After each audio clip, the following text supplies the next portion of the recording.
Hello and welcome to eChan News.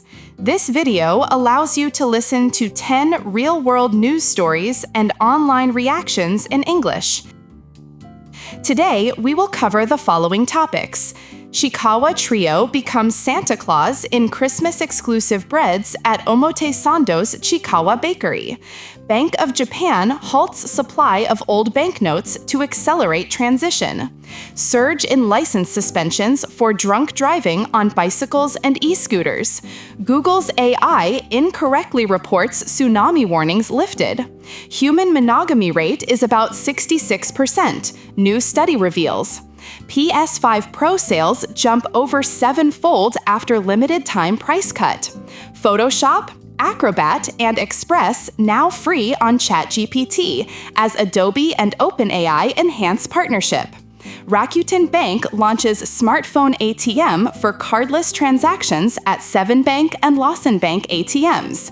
Italian cuisine added to UNESCO Intangible Cultural Heritage List.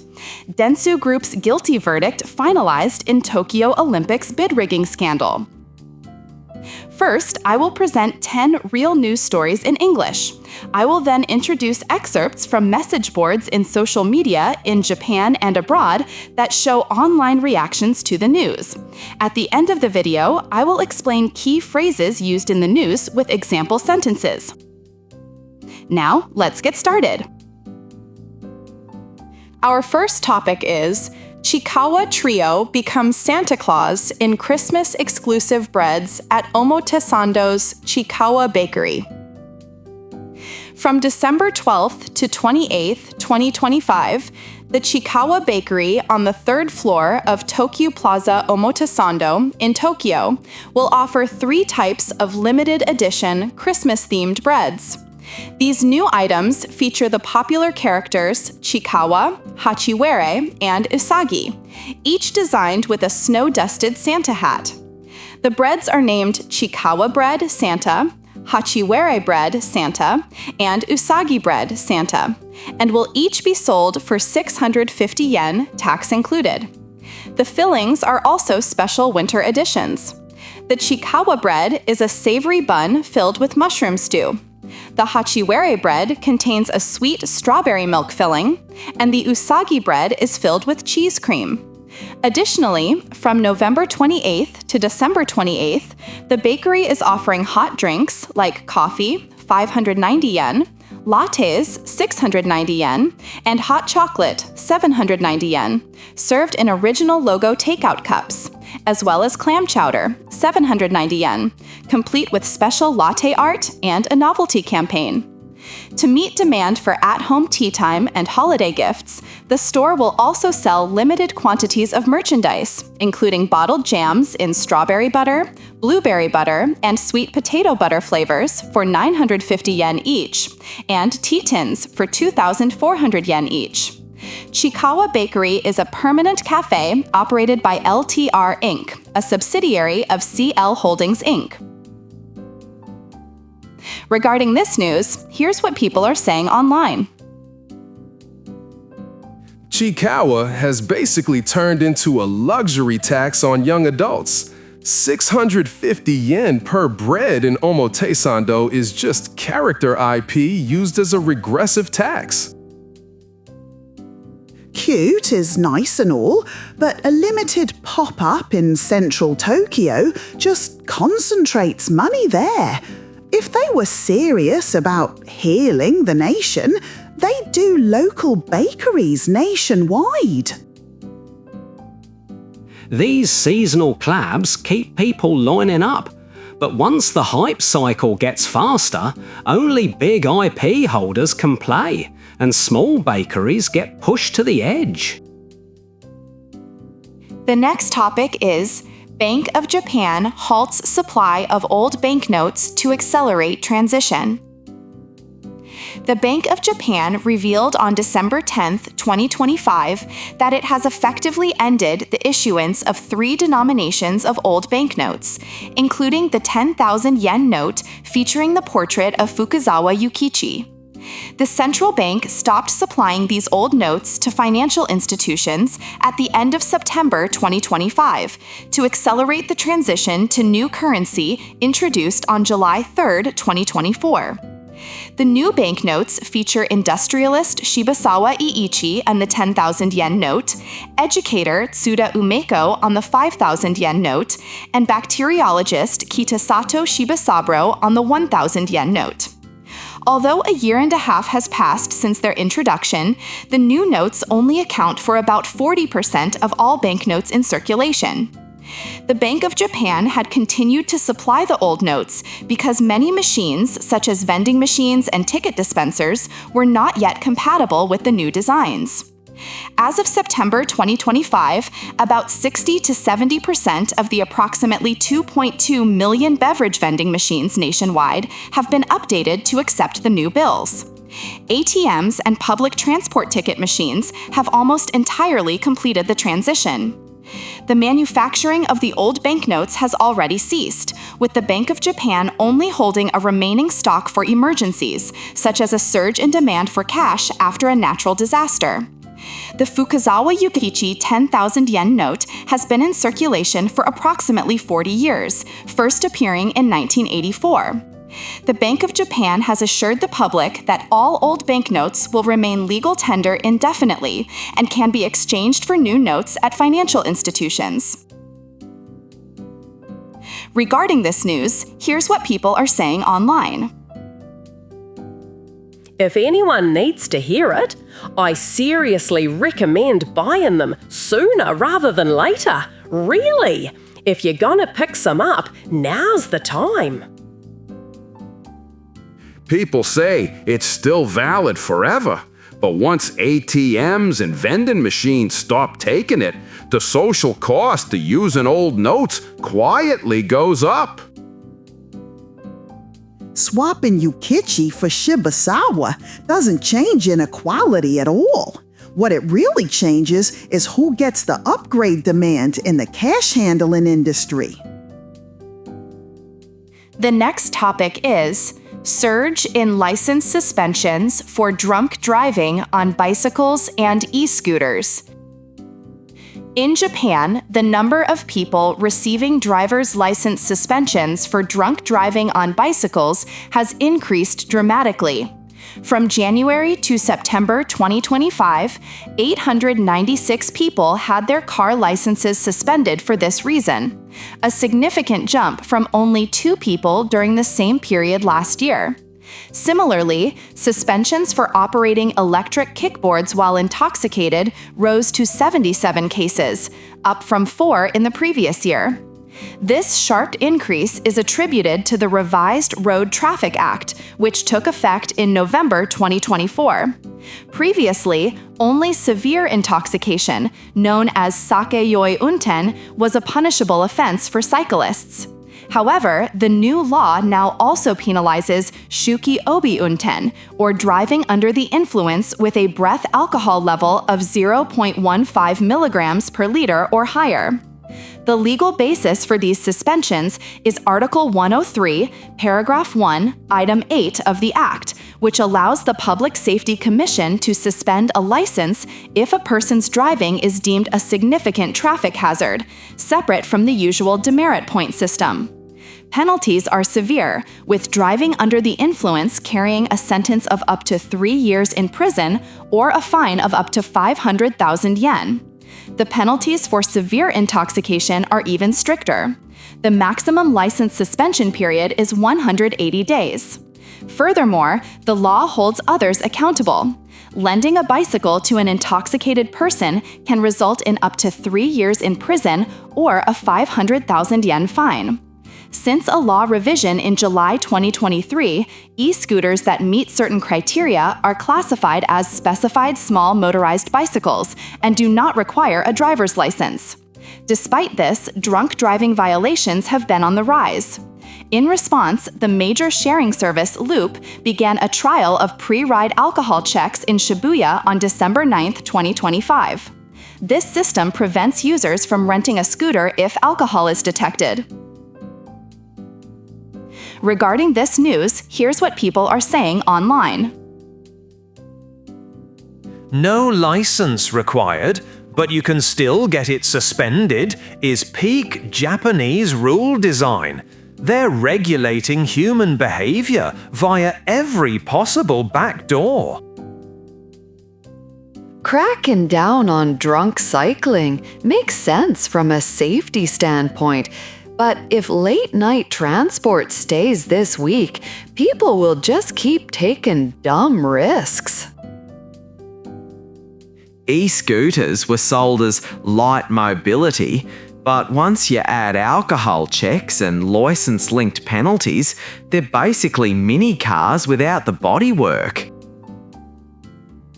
The next topic is Google's AI incorrectly reports tsunami warnings lifted.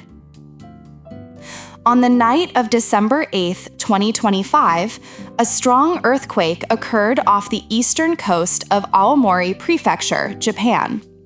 The quake registered a maximum seismic intensity of 6 strong in Hachinohe City. Following the earthquake, the Japan Meteorological Agency, JMA, issued tsunami warnings for the prefectures of Hokkaido, Aomori, and Iwate, along with tsunami advisories for areas including Miyagi and Fukushima. However, a serious issue arose with Google's AI search feature.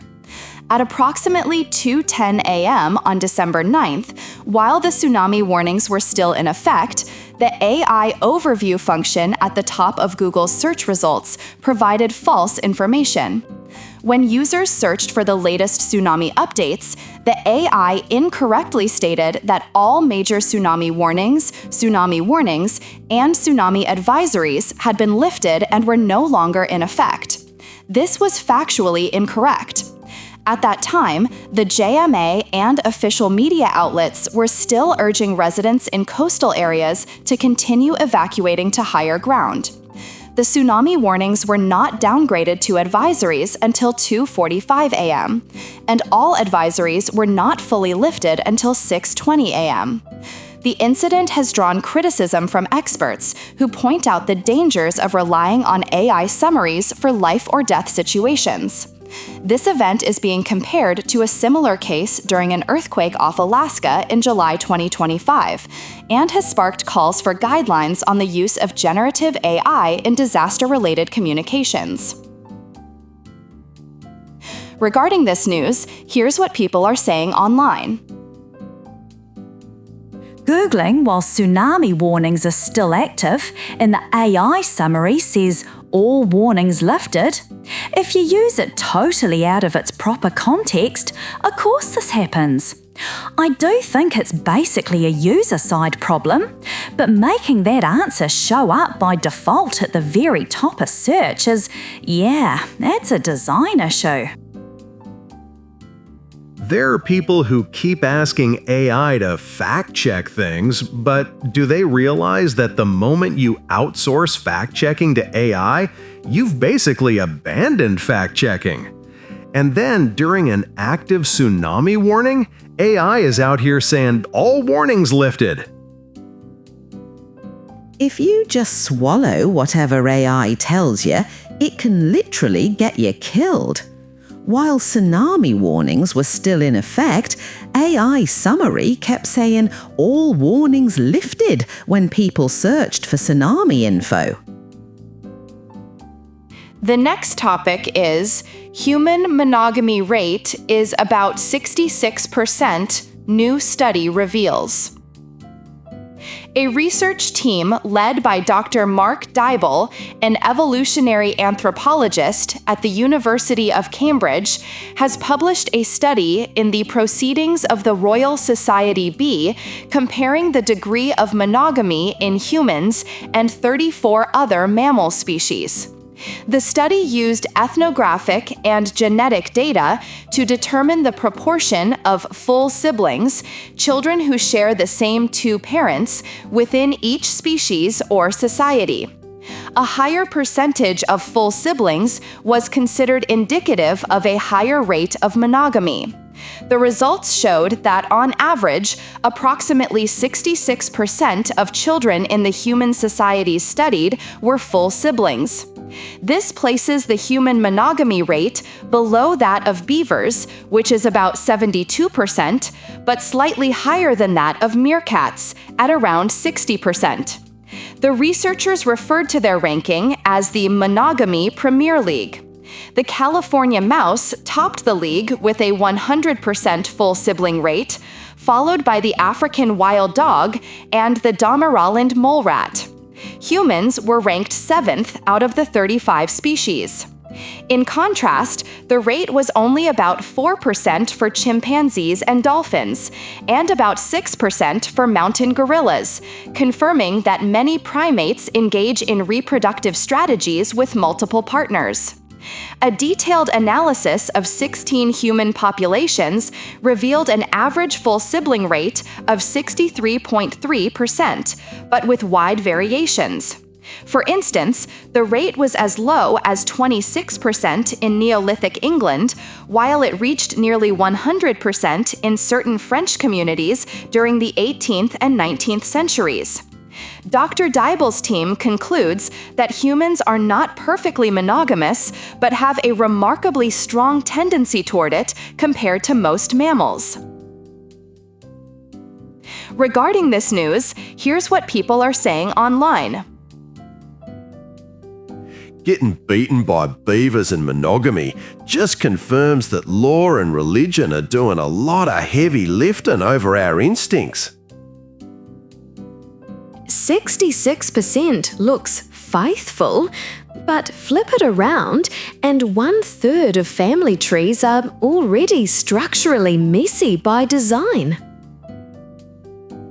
Ranking humans in a monogamy league table is funny, but policy needs to follow the data. Welfare and tax systems still assume 100% monogamy. The next topic is PS5 Pro sales jump over 7-fold after limited time price cut. Sony Interactive Entertainment is seeing a significant surge in sales for its high-end PlayStation 5 Pro console in Japan. This follows a limited-time price reduction campaign that coincided with the launch of a new, more affordable, Japanese-only model on November 21, 2025. According to sales data estimated by Famitsu, the results have been dramatic. In the week of November 10 to 16, before the campaign, PS5 Pro sales were at 2,057 units. Immediately after the price drop, sales for the week of November 17 to 23 jumped to 11,367 units. The momentum continued, with sales reaching 15,736 units in the following week of November 24 to 30. This represents an astonishing 5 to 7-fold increase in weekly sales. The analysis suggests that the combination of two key strategies created this success. First, the introduction of the Japanese-only model at a low price of 55,000 yen attracted new customers. Second, the substantial multi-thousand yen discount on the premium PS5 Pro, which is normally priced at 119,980 yen, motivated consumers who wanted the best performance to purchase it immediately. This dual approach, offering both an affordable entry point and a tempting discount on the flagship model, appears to be a strategic move by Sony to maximize the PS5's install base before the eventual release of the next generation PS6. The strategy is also seen as a modern version of Sony's past successes, such as when the PlayStation 2's inclusion of a DVD player drove widespread adoption. Regarding this news, here's what people are saying online. In the end, specs talk, but price shouts. A small, time-limited discount moved more units than a year's worth of marketing buzz. A Japanese-only model at 55,000 yen is basically Sony admitting that domestic demand now lives in the budget lane. This pattern of discounting the high end before PS6 drops is classic console cycle behavior. Early adopters pay, late adopters harvest. The next topic is Photoshop, Acrobat, and Express now free on ChatGPT as Adobe and OpenAI enhance partnership. On December 10, 2025, Adobe announced the integration of its Photoshop, Acrobat, and Adobe Express applications into ChatGPT, allowing users to directly edit images, create designs, and manage PDFs from within the chat interface. ChatGPT users can simply issue natural language commands such as Adobe Photoshop, blur the background of this photo. After uploading the file, the Photoshop app will be called to perform adjustments like brightness and contrast. Depending on the command, Photoshop may also present a user interface with sliders for manual fine-tuning. The Acrobat integration supports editing existing PDFs, converting and compressing files, merging documents, and extracting text and tables, enabling workflows that combine document summarization with editing. With the Adobe Express app, users can create posters, invitations, and social media images from templates. They can use chat-based commands to replace text and images, change color schemes, and add simple animations. The final designs can be further edited within ChatGPT or transferred to the native Adobe apps for more detailed adjustments. These features became available for free on the same day on ChatGPT's desktop, web, and iOS versions. For Android, Adobe Express is already supported, with Photoshop and Acrobat to follow.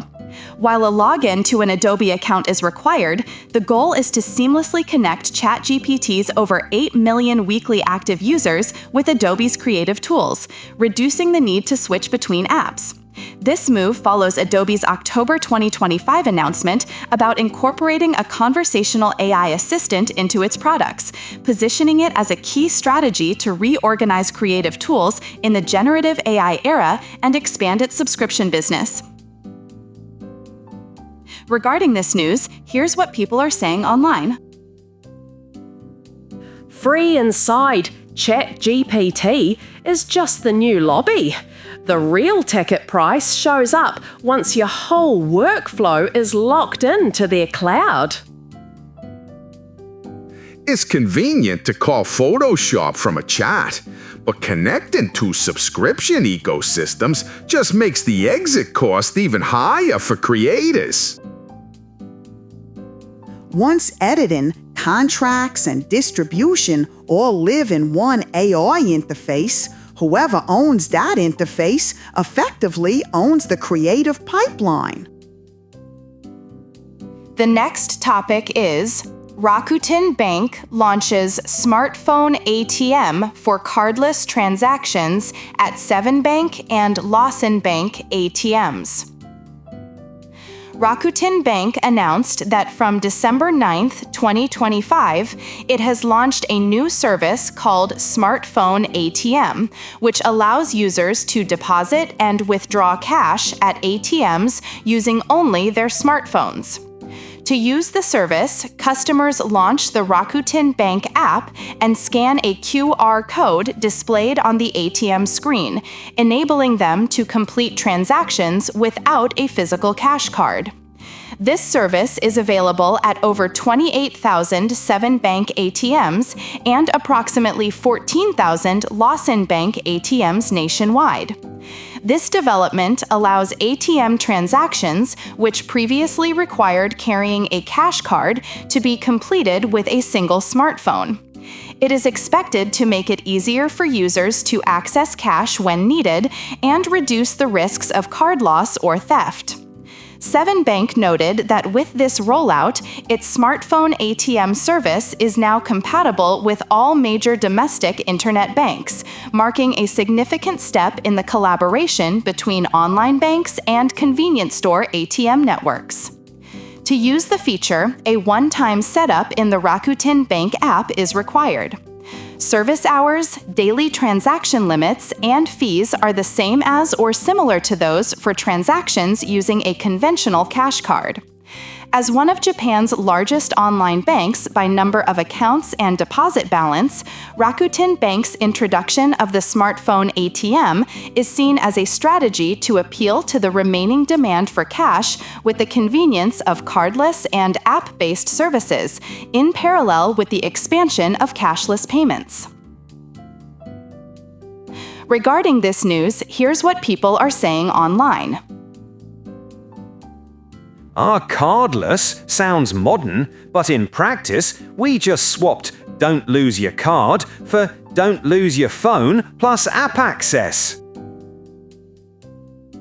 For net banks, the ATM network is just a temporary bridge. They're clearly betting that cash itself will shrink faster than their app usage grows.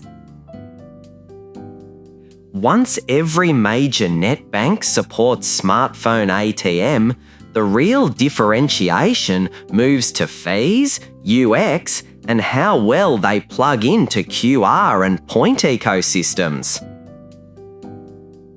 The next topic is Italian cuisine added to UNESCO Intangible Cultural Heritage List. In December 2025, the Intergovernmental Committee for the Safeguarding of the Intangible Cultural Heritage of UNESCO decided to inscribe Italian cuisine, Cucina Italiana, on its list of intangible cultural heritage. The recognition does not cover a specific dish, but rather the practice and culture of Italian cuisine. This includes everything from selecting ingredients, cooking, and plating to the act of sharing a meal. It is positioned as a series of activities that shape daily life and social connections, spanning from family meals at home to restaurants, festivals, and family events. In its application, the Italian government highlighted that recipes for pasta, pizza, risotto, and wine, which vary by region, have been passed down through generations. It also emphasized the respect for local ingredients, environmentally conscious practices like the zero-kilometer food movement, and the social cohesion created by sharing meals with family and friends. Italy has previously achieved listings for the Mediterranean diet and the art of Neapolitan pizzaiolo, but this is the first time the cultural value of its cuisine as a whole has been recognized. Government officials hope the listing will boost efforts to preserve traditional recipes, protect ingredient diversity, and counter the trend towards fast food. At the same time, some experts have voiced concerns that the inscription could fix a national cuisine and that the original regional diversity could be diminished as more standardized, tourist-oriented versions of dishes become prevalent. Regarding this news, here's what people are saying online. Turning entire national cuisines into heritage labels is half cultural protection, half tourism marketing on a global stage.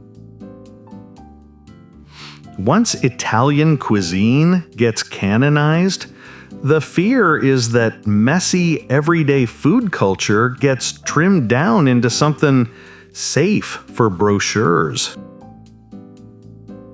UNESCO stamps don't stop fast food. What they can do is give local producers a bargaining chip when fighting for value in global supply chains. The last topic is Dentsu Group's guilty verdict finalized in Tokyo Olympics bid rigging scandal. The Supreme Court of Japan has finalized a guilty verdict for advertising giant Dentsu Group and one of its former executives in a major bid rigging scandal related to the Tokyo 2020 Olympic and Paralympic Games.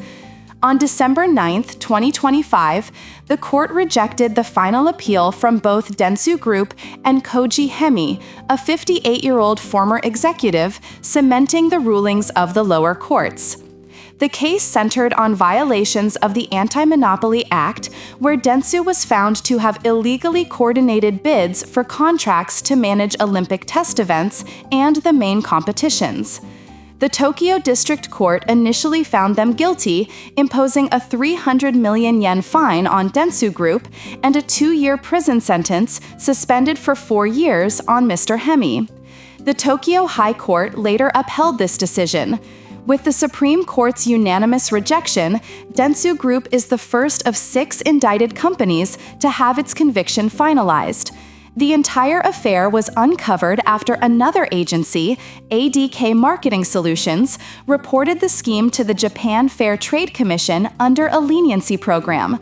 Consequently, the commission ordered 7 companies, including Hakuhodo DY Media Partners, to pay surcharges totaling approximately 3.3 billion yen.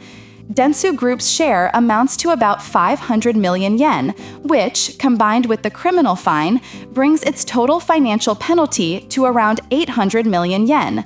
The Tokyo Metropolitan Government has also suspended Dentsu Group and 5 other companies from its bidding processes for a certain period.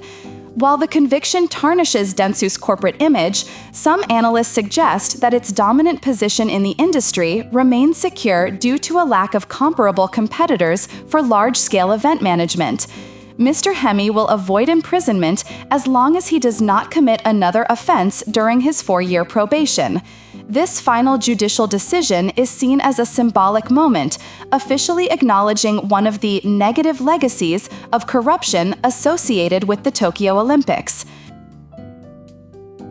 Regarding this news, here's what people are saying online. Don't just hit the company with a fine, slap the individuals with like 50 million yen each too. Hashtag Dentsu, hashtag Tokyo Olympics. Dentsu found guilty in Olympic bid rigging. Appeal dismissed by Supreme Court. Appeal dismissed in the Dentsu Olympic bid rigging case. Guilty verdict confirmed. Honestly, they should just suspend their business for like 100 years. The real legacy at a Tokyo Games isn't the stadium, it's the public learning how much collusion was treated as just the way things are done.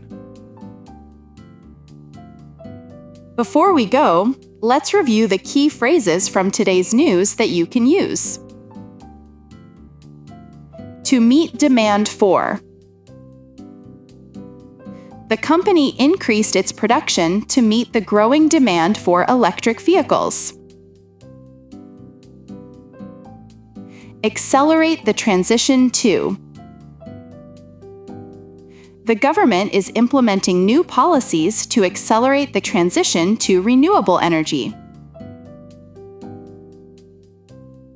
Be attributed to. The recent increase in sales is attributed to the successful marketing campaign. Rely on. In emergency situations, it's crucial not to rely solely on information from a single source.